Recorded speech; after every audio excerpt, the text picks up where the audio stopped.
Hi tears, எல்லோருக்கும் வணக்கம். இன்றைக்கி என்னோட evening snack and dinner prep routine தான் உங்களோட ஷேர் பண்ண போகிறேன். மோஸ்ட்லி பாப்பாவோட ஈவினிங் ஸ்நாக்குக்கு வீக்லி ஒன்ஸ் ஏதாவது ஸ்வீட் இருக்க மாதிரி ரெசிபிஸ் செஞ்சுடுவேன். ஸோ இன்றைக்கி ராகி மாவு வச்சு ஒரு ஹெல்த்தியான சாஃப்ட் குக்கி செஞ்சுட்டு எங்களுக்கு ப்ரோட்டீன் அதிகமாக இருக்க சாலட் செய்ய போகிறேன். ஏன்னா குக்கீஸ்லாம் சுத்தமாக பத்தாது எங்களுக்கு. ஸோ 1 or 2 குக்கீஸ் நாங்கள் சாப்பிட்டுட்டு கொஞ்சம் ப்ரோட்டீன்லாம் இருக்க மாதிரி சாலட் எடுத்துக்கிட்டோன்னா கொஞ்சம் ஃபுல்ஃபில்லிங்காக இருக்க மாதிரி இருக்கும்னு இப்படி பிளான் பண்ணியிருக்கேன்.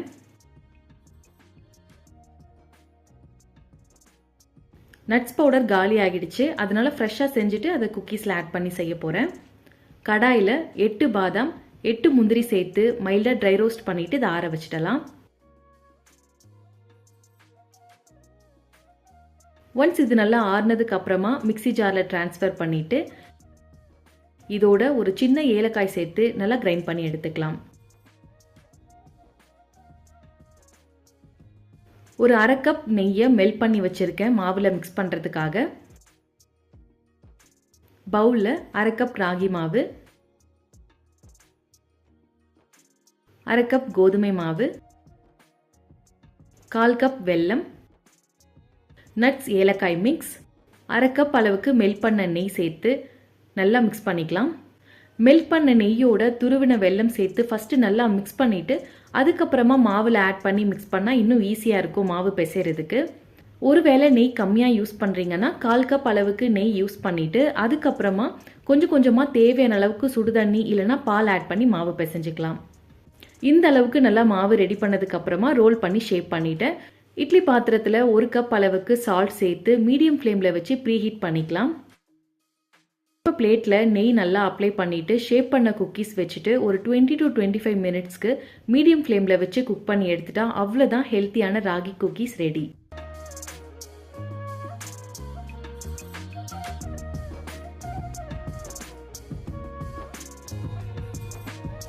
இதில் எக்ஸ்ட்ரா சாஃப்ட்னஸ்க்காக வேணும்னா பேக்கிங் சோடா கூட கொஞ்சமாக ஆட் பண்ணிக்கலாம். சூடாக இருக்கும்போது ரொம்ப சாஃப்டாக இருக்க மாதிரி தான் இருக்கும். நல்லா ஆறுனதுக்கு அப்புறமா எடுத்தால் ஓரளவுக்கு நல்லா ஹார்ட் ஆகிடும்.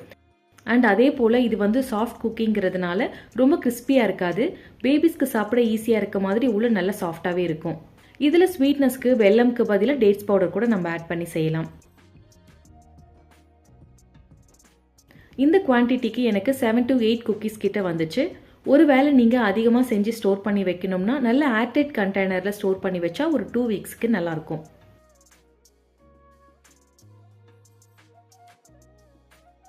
எங்களுக்கு சாலட்காக மதியமே வேர்க்கடலையை நல்லா வாஷ் பண்ணிவிட்டு ஊற வச்சுட்டேன். இப்போ இந்த தண்ணியை டிஸ்கார்ட் பண்ணிவிட்டு ப்ரெஷர் குக்கரில் மாற்றி தேவையான அளவுக்கு தண்ணி சால்ட் சேர்த்து 5 to 6 விசில் வச்சு எடுத்துட்டேன். வேர்க்கடலை அட்லீஸ்ட் 2 hours ஆச்சு நல்லா ஊற வச்சுருக்கணும்.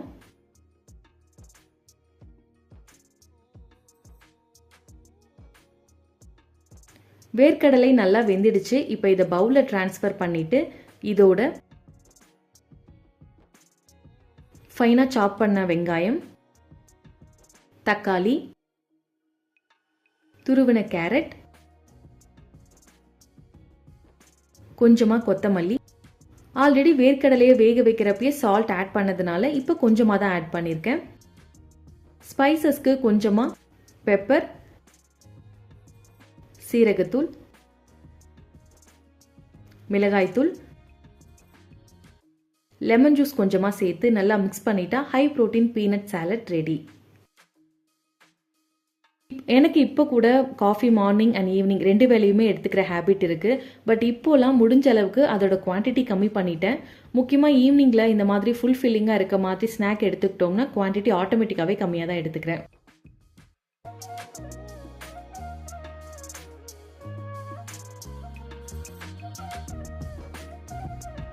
இப்போ டைம் 6 o'clock ஆகுது. டின்னர் ரெடி பண்ண ஸ்டார்ட் பண்ணியாச்சு. முடிஞ்ச அளவுக்கு 7 to 7:30க்குள்ளே டின்னர் சாப்பிட்ற மாதிரி தான் பிளான் பண்ணுவேன். பட் சம்டைம்ஸ் கொஞ்சம் லேட் ஆகிடும். இன்றைக்கி டின்னருக்கு இட்லி மாவு கொஞ்சம் இருக்குது. இதோட புடலங்காயில் கடலை மாவு கோதுமை மாவுலாம் ஆட் பண்ணி ஒரு ஹெல்த்தியான கொழுக்கட்டை செஞ்சுட்டா 3 பேருக்கும் கரெக்டாக இருக்கும். புடலங்காயை இந்த மாதிரி தோல் எடுத்துட்டு உள்ளே இருக்க சீட்ஸ்லாம் ரிமூவ் பண்ணி துருவி எடுத்துக்கலாம்.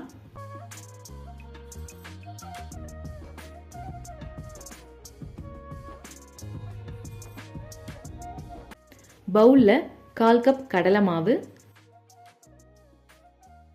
1/4 கப் கோதுமை மாவு, ஒரு சின்ன பச்சை மிளகாய், 2 பல்லு பூண்டு, ஒரு துண்டு இஞ்சி இடித்து வச்சுருக்கேன். இப்போ இதையும் இதில் ஆட் பண்ணிக்கலாம். தேவையான அளவுக்கு சால்ட், மிளகாய்த்தூள், துருவின புடலங்காய், கொஞ்சமாக கொத்தமல்லி சேர்த்து தண்ணி எதுவும் சேர்க்காம நல்லா மிக்ஸ் பண்ணிக்கணும்.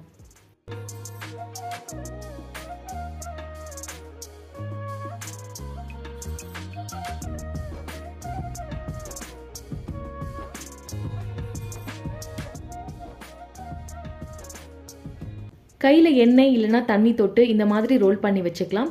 இட்லி தட்டில் ஆயில் நல்லா அப்ளை பண்ணிவிட்டு 10 to 15 மினிட்ஸ்க்கு ஸ்டீம் பண்ணி எடுத்துட்டா அவ்வளோதான் புடலங்காய் கொழுக்கட்டை ரெடி ஆகிடும். ஃபஸ்ட்டு தோசை செஞ்சிடலாம்னு நினச்சேன். எப்படியும் இதை ஸ்டீம் பண்ண போகிறேங்கிறதுனால இதோட இட்லி மாவை ஊற்றி வச்சுட்டா வேலை ஒன்றா முடிஞ்சிடும்.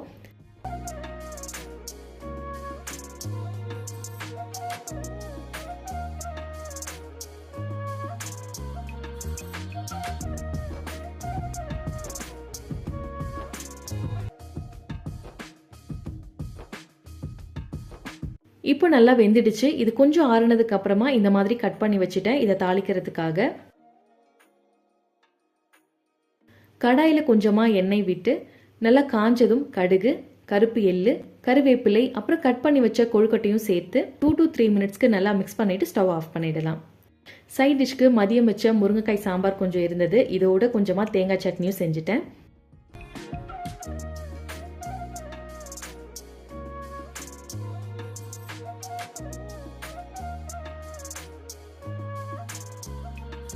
மோஸ்ட்லி நம்ம கடையில் வாங்கி கொடுக்குற பிஸ்கெட்ஸ் அண்ட் குக்கீஸில் மைதாவில் தான் செஞ்சுருப்பாங்க. பட் முடிஞ்ச அளவுக்கு அதை அவாய்ட் பண்ணிவிட்டு வீட்லேயே ராகி மாவு, கோதுமை மாவில் செஞ்சால் டேஸ்ட்டும் நல்லாயிருக்கும் அண்ட் ஹெல்த்தியும் கூட. ஸ்வீட்னஸ்க்கு பார்த்தீங்கன்னா ரெசிபீஸில் மேக்ஸிமம் வெல்லம், டேட்ஸ் பவுடர் இல்லைனா டேட்ஸ் வச்சு தான் ஆட் பண்ணி செய்வேன். முக்கியமாக அதுவுமே வாரத்துக்கு ஒரு நாள் தான் ஸ்வீட் ரெசிபிஸ் இருக்க மாதிரி பிளான் பண்ணுவேன். ஏன்னா ஃப்ரீக்வெண்ட்டாக குழந்தைங்களுக்கு ஸ்வீட்ஸ் ஆட் பண்ணி செய்கிறதும் நல்லதுக்கு இல்லை. ஸோ முடிஞ்ச அளவுக்கு வாரத்துக்கு ஒரு நாள் இல்லை 2 நாள் கொடுக்குறது ஓகே தான். பட் கடையில் வாங்கி கொடுக்குற பிஸ்கெட், ஸ்வீட்ஸ் விட இது ரொம்பவே பெட்டர். That's it. இந்த வீடியோ இதோட முடியுது. கண்டிப்பாக இந்த ரெசிபிஸ்லாம் ட்ரை பண்ணி பாருங்கள். That's it. தேங்க்ஸ் ஃபார் வாட்சிங். Bye bye.